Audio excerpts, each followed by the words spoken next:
মাননীয় সদস্যবৃন্দ, please let us discipline ourself.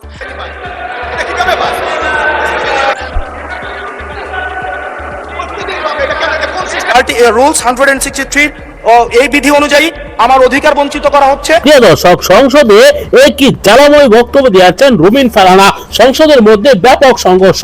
রুমিন ফারহানার পাশে দাঁড়িয়েছেন বিরোধী দলের নেতা কর্মীরা।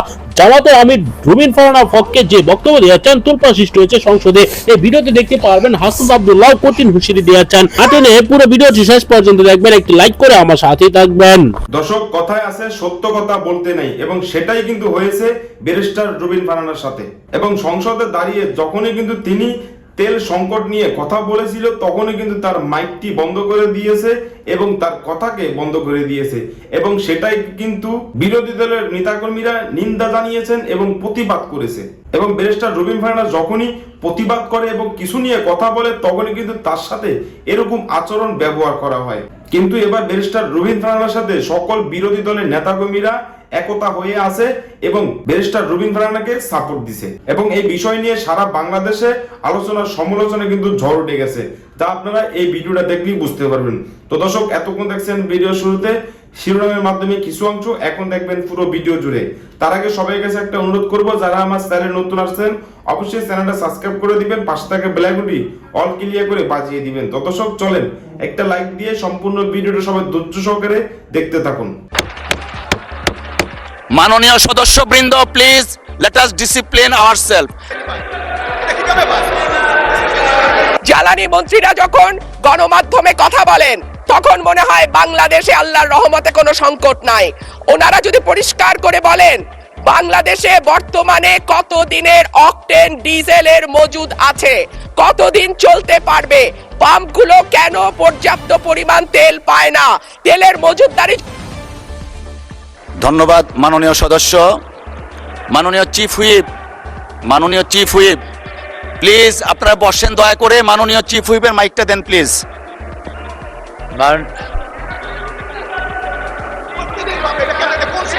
মাননীয় সংসদ সদস্য রুমিন ফারহানার বক্তব্য চলছিল, বিষয়টা একেবারেই অগ্রহণযোগ্য যা করা হয়েছে।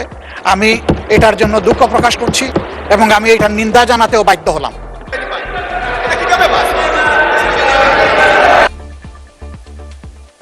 মাননীয় সদস্যবৃন্দ, মাননীয় সদস্যবৃন্দ, please let us discipline ourself. মাননীয় চিফ হুইপ, আপনি দাঁড়িয়েছিলেন। আগামীর অগ্রগতির ভিত্তি আনোয়ার ইস্পাত, স্ট্রংগেস্ট স্টিল সিন্স 1978। মাননীয় বিরোধী দলীয় নেতা। ধন্যবাদ মাননীয় স্পিকার। এই সংসদ দেশের সর্বোচ্চ সম্মানের জায়গা। যারা এখানে নির্বাচিত হয়ে এসেছেন, দেশের জনগণের সমর্থন, ভোট, ভালোবাসা, শ্রদ্ধা নিয়ে এসেছেন।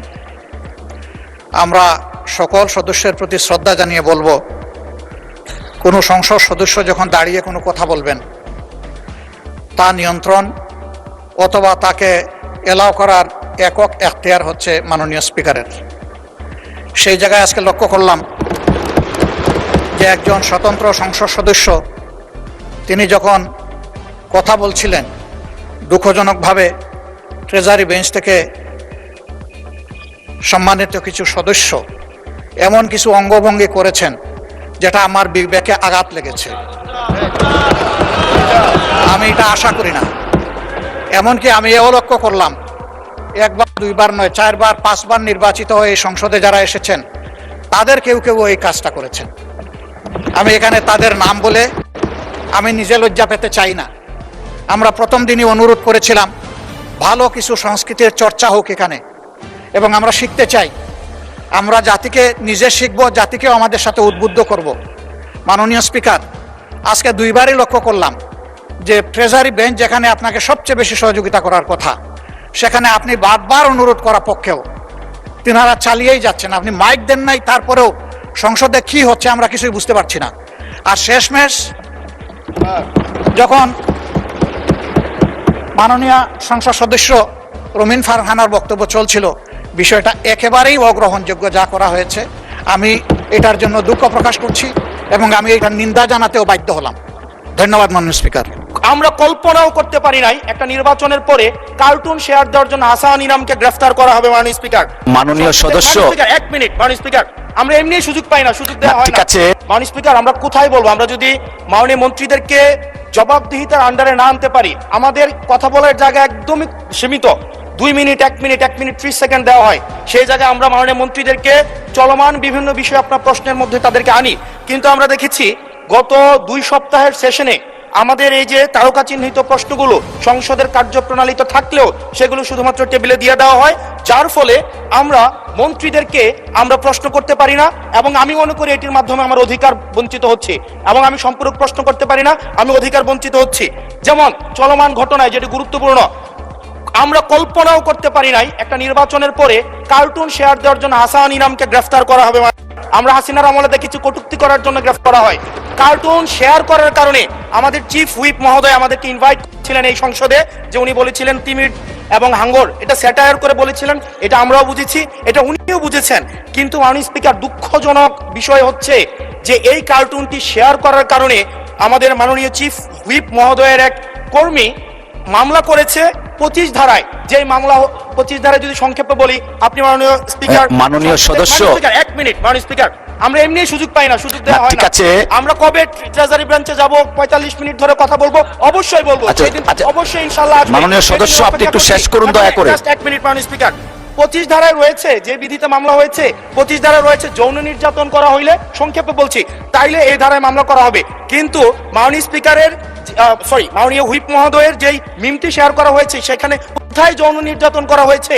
এখানে একটা মিম শেয়ার দেওয়া হয়েছে, যেখানে দেওয়া হয়েছে তিমি মাছ সবাইকে সার্ভ করা হচ্ছে, এবং এই ধরনের মামলায় আমাদের এই অভ্যুত্থান পরবর্তী সময়ে বিরোধী দল মতকে দমন নিপীড়নের জন্য গ্রেফতার করা হচ্ছে, এবং জামিনও দেওয়া হচ্ছে না।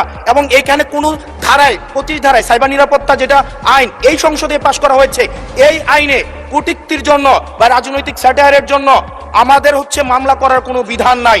সেই জায়গাতে এই প্রশ্নগুলো আমরা কাদেরকে করব? যদি আমাদেরকে আমাদের এই মৌখিক প্রশ্ন উত্তর পর্বটি যদি আপনারা বাদ দিয়ে দেন, তাহলে আমরা কাদের কাছে প্রশ্ন করব? এটা একটা মনোলগ সেশন হবে, এখানে সবগুলো স্ক্রিপ্টেড থাকবে, মন্ত্রণালয় থেকে যে উত্তর রেডি করে দিবে সেটাই। আমাদের মন্ত্রীরা কাজ করছেন, পরিশ্রম করছেন, কিন্তু আমাদের সাথে তাদের যে জবাবদিহিতার যে সম্পর্কটা, এই সম্পর্কটা এই সংসদে নিশ্চিত হচ্ছে না। এবং আমি মনে করছি রুলস 163 এই বিধি অনুযায়ী আমার অধিকার বঞ্চিত করা হচ্ছে, এবং অতি সত্বর এই যে মৌখিক উত্তরদানের যে কর্মসূচিটি রয়েছে সেটি রুলস অফ প্রসিজারে অন্তর্ভুক্ত করা হোক, যাতে করে আমাদের মাননীয় মন্ত্রীদেরকে আমরা জবাবদিহিতার আন্ডারে আমরা আনতে পারি। স্যার, কাদম্বরী মরিয়া প্রমাণ করিল যে কাদম্বরী মরে নাই। আমাদের তেলের দাম শেষমেশ বৃদ্ধি হইল মাননীয় স্পিকার। ব্রাহ্মণবাড়িয়া 2 আসন থেকে নির্বাচিত মাননীয় সদস্য রুমিন ফারহানা, ধন্যবাদ। মাননীয় স্পিকার, আপনাকে অসংখ্য ধন্যবাদ। মাননীয় স্পিকার, কাদম্বরী মরিয়া প্রমাণ করিল যে কাদম্বরী মরে নাই। আমাদের তেলের দাম শেষমেশ বৃদ্ধি হইল মাননীয় স্পিকার, কিন্তু তার আগে আমরা দেখলাম কয়েক কিলোমিটার জুড়ে লম্বা লাইন, আমরা দেখলাম মাঝরাত পর্যন্ত ড্রাইভাররা দাঁড়িয়ে আছে, তারা তেল পাচ্ছে না, কিন্তু সরকারের সেই ব্যাপারে কোনো হেলদোল নাই।